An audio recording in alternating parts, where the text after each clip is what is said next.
Hello, welcome to our Choose Your Own Adventure project. This video is made by Jason and me. We will compare the following three cases. This is the background of the McDonald case. Please pause to read the summary. This is the background for the Mr. Wills case. Please pause again to read the summary. This is the background for the OTCC versus the Queen case. Please pause again to read the summary. These are the reasons we choose the McDonald case. In particular, we are curious to learn about professional misconduct from the small things in order to avoid making similar mistakes in the future. Here is the significance. Please pause to read it.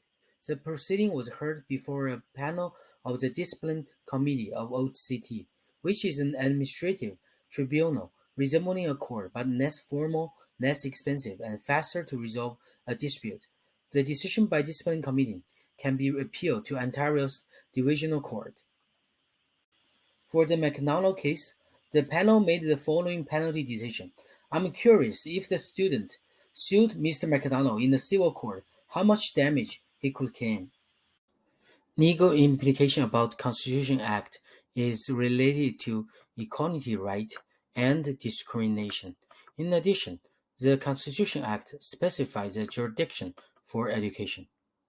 Mr. McDonald violated multiple subsections of the OCT Act. Here's three reasons why I chose this case. It just really shocks me how a teacher can behave so inappropriately in front of the students. These three reasons are the significance to me as a Ontario teacher. My preference is teaching high school phys ed at TDSB. Mr. Will is a high school teacher in TDSB, and as a future phys ed educator, I'm responsible for teaching sensitive topics such as sex ed, and I should always be prepared to not offend the students. I should always be prepared for my lessons and ensure that I create a positive, safe, and inclusive learning environment for all students. These are the decisions made by the court. In the course thus far, we have learned about the standards of practice for the teaching profession and the ethical standards for the teaching profession. We went over the scenarios in our PLN groups and considered teaching practices that are inappropriate and unethical and the consequences.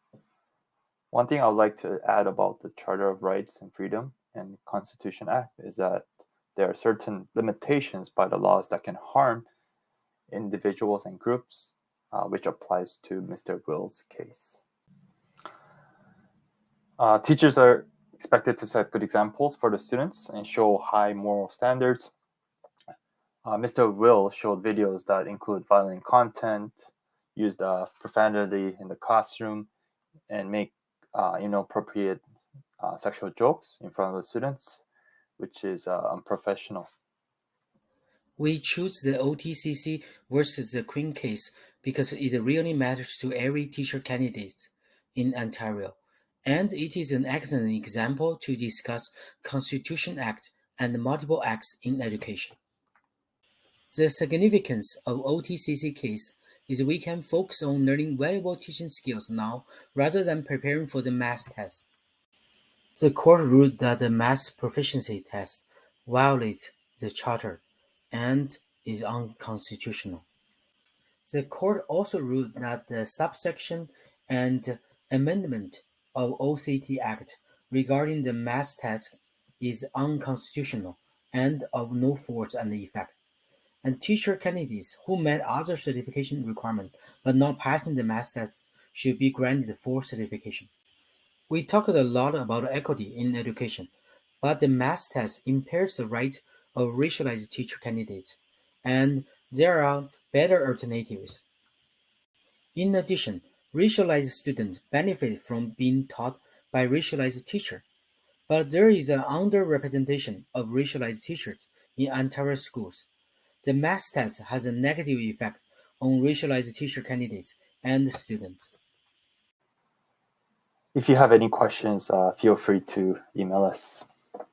Thank you very much for watching.